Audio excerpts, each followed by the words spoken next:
Hello students, my self Rahul Trivedi. Welcome in my YouTube channel Rahul sir bio.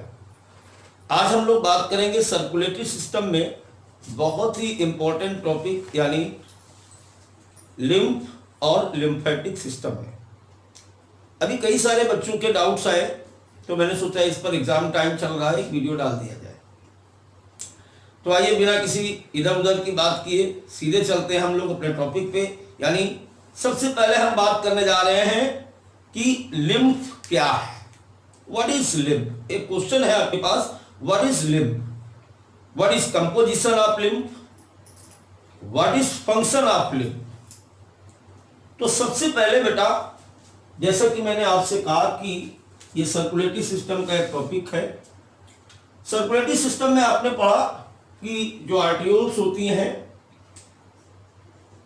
ये heart से blood को body की तरफ सप्लाई करती है।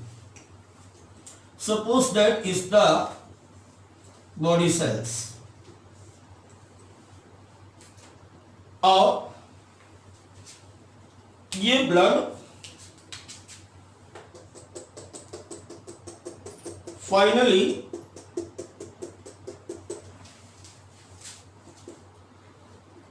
वेन्स के द्वारा, शिराओं के द्वारा फिर से हार्ट को वापस किया जाता है। लेकिन आपने ये भी पढ़ा कि जो वेन के द्वारा हार्ट ब्लड को रिसीव करता है और जो आर्टरी के द्वारा ब्लड को सेंड किया गया था, दोनों के केमिकल कंपोजिशन में डिफरेंस होता है। आखिर क्यों? आखिर क्यों? बेटा, जिस समय आर्टरी अपने फाइनल एंड पर पहुंचती है तो बहुत सारी पतली पतली नलिकाओं में बदल जाती है, distributed in many thin tubules like structure is called the capillaries. और फिर इसके बाद इन कैपिलरीज के एंड होते ही वेन्यूल्स कैपिलरी होती हैं। तो इस प्रकार एक आर्टरी ही बाद में वेन्यूल्स में चेंज हो जाती है। अभी ब्लड का कंपोजिशन कैसे चेंज हुआ इस पर बात हो रही है। तो ये पोर्शन जो होता है जहां पर ब्लड कैपिलरी या जंक्शन आर्टरी और वेन्स का होता है, इसको हम बोलते हैं ब्लड कैपिलरीज।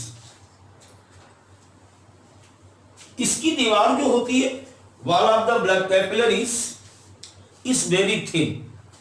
चूंकि इसमें केवल एंडोथेलियल सेल्स पाई जाती है, सिंगल लेयर्ड होती हैं और ये इसके कारण ये परमिएबल होता है। अब जहां जहां पर टिश्यू होते हैं और कैपिलरीज होती है वहां पर बहुत सारा ब्लड यहां पर लीक होता है, अप्रोक्सीमेटली 20 लीटर पर डे। इस तरीके से यहां पर यह लीक होता है। लीक हुआ ब्लड बॉडी सेल्स और ब्लड कैपिलरीज के बीच में अरेंज होता है। इसे हम कहते हैं इंटरस्टिशियल फ्लूइड।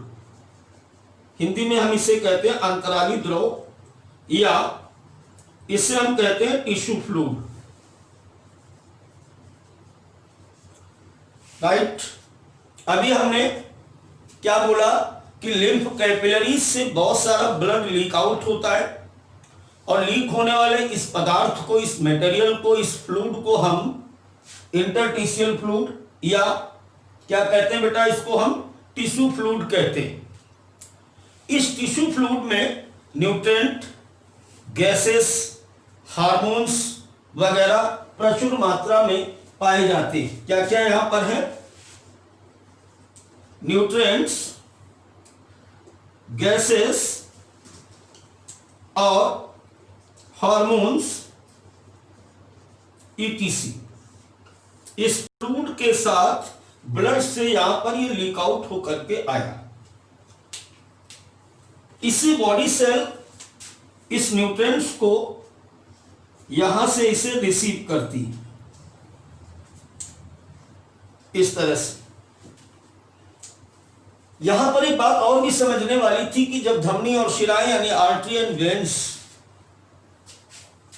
की जो दीवार होती वो ठीक होती, नॉट परमिएबल होती, तो फिर ब्लड से ये मटेरियल सेल तक कैसे जाते हैं? इसका भी आंसर यहां पर है कि previously blood leak out through the capillaries and with the interstitial fluid और tissue fluid nutrients, gases and hormones also leak and which is received by the body cells.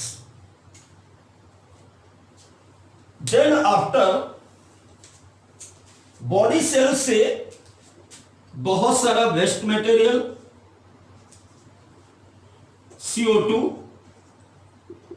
इसके बदले में यहां पर डिस्चार्ज किया जाता है। अब 20 लीटर यहां पर यह डिस्चार्ज किया गया था, जिसमें से 17 लीटर वापस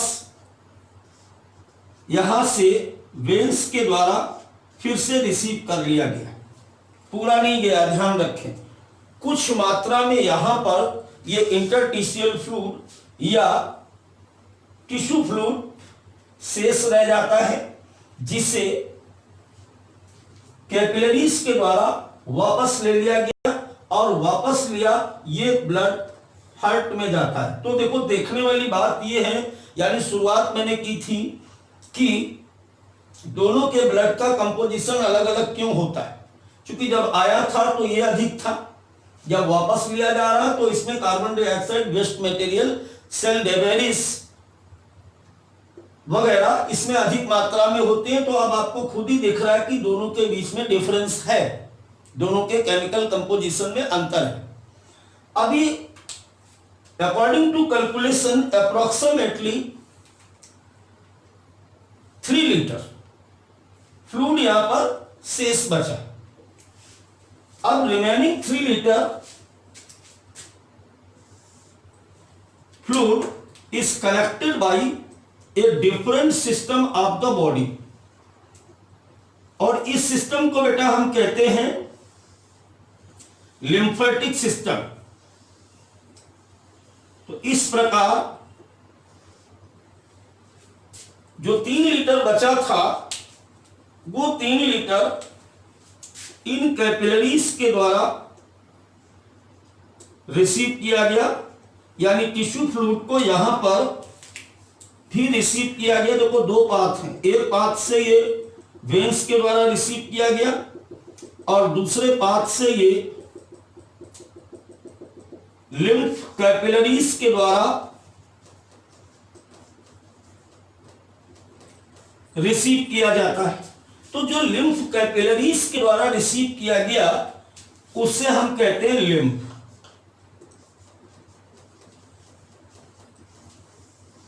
बहुत ही मजेदार बात आपको बताएगी, ध्यान से देखेंगे। यानी टिश्यू फ्लूइड, इंटरटिशियल फ्लूइड अलग बात थी, लिम्फ अलग बात है।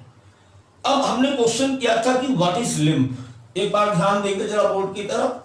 व्हेन इंटरटिशियल फ्लूइड और tissue fluid collected by lymph vessels called lymph, यानी टिश्यू फ्लूइड का केवल वो पार्ट जो लिम्फ कैपिलरीज के द्वारा रिसीव किया जाता है उसे हम लिम्फ कहते हैं। रिमेनिंग पार्ट यानी जो बचा हुआ शेष भाग होता है वो ब्लड कैपिलरीज के द्वारा वापस वेन्स के थ्रू हार्ट में जाता है।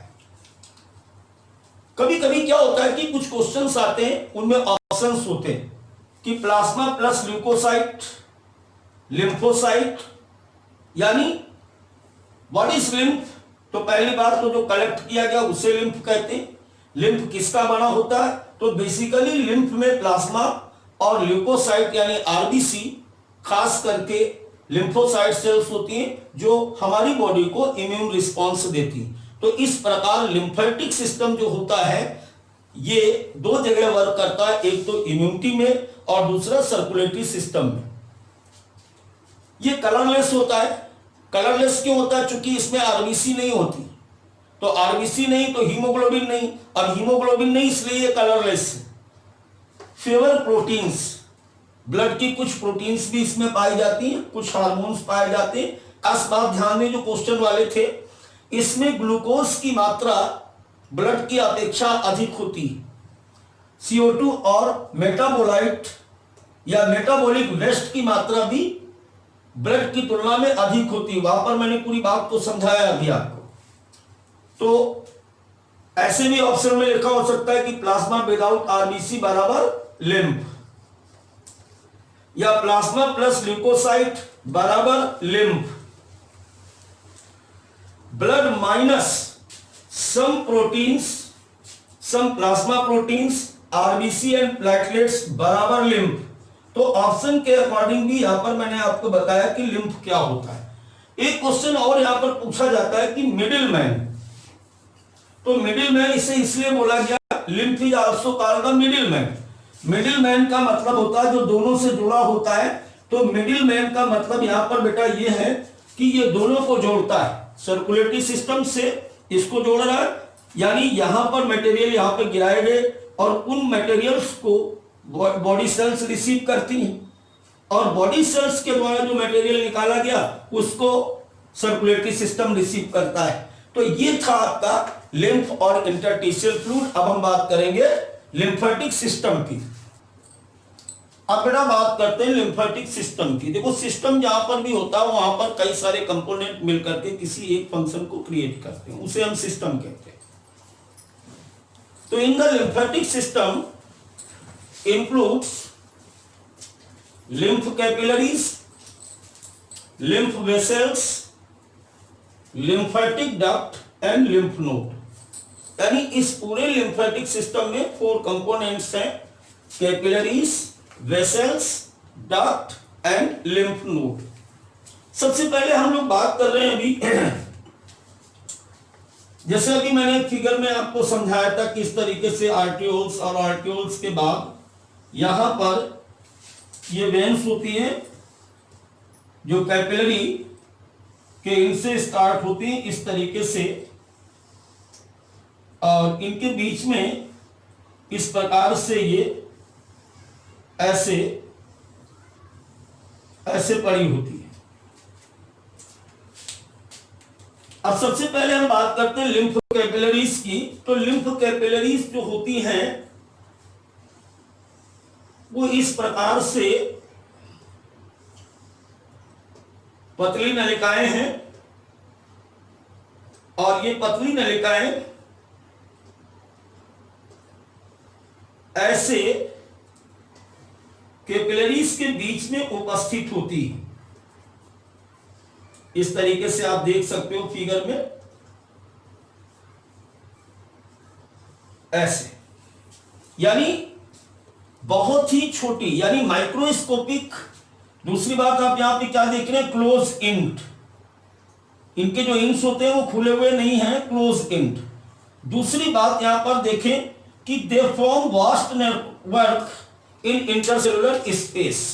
इसका इंटर सेलुलर स्पेस यहां पर ये पूरा जाल जैसा बनाए हुए स्थित होती है। Wall is made up of endothelium, यानी इनकी जो वॉल होती है इस वॉल में ये सिंगल लेयर इंडोथीलियल सेल्स पाई जाती हैं, जिसकी वजह से ये परमिएबल होती हैं और आसानी से ये फ्लूइड को कलेक्ट करती हैं। अब इसके बाद तो ये हो गई हमारी लिम्फ कैपिलरीज। दूसरा सिस्टम में मैंने बात की लिम्फ वेसल्स की। तो lymphatic capillaries are united together then form lymph vessels.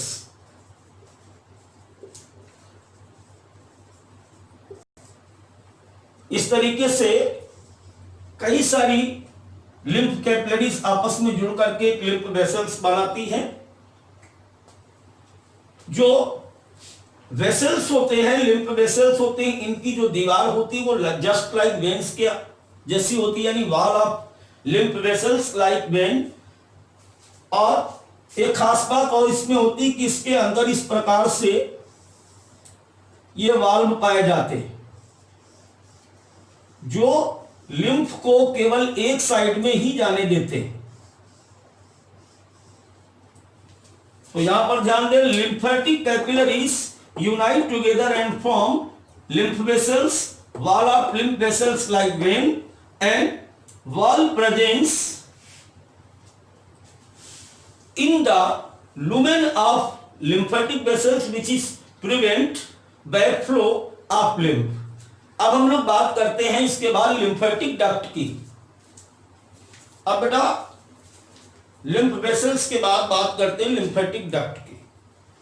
देखिए जिस तरीके से कैपिलरीज आपस में यूनाइट होकर के वेसल्स बना रही थी, अब ये सारी की सारी वेसल्स आपस में यूनाइट होकर के एक वाइडर डक्ट में ओपन आउट होती है। इस वाइडर डक्ट को हम लोग बोलते हैं लिम्फेटिक डक्ट। अब ये जो लिम्फेटिक डक्ट होती है, जब वेसल्स आपस में यूनाइट होती तो बेसिकली ये बनती दो, एक लेफ्ट साइड में जिसे हम थोरेसिक डक्ट भी कहते हैं, दूसरी राइट साइड में बनती है उसे हम राइट लिम्फेटिक डक्ट कहते हैं।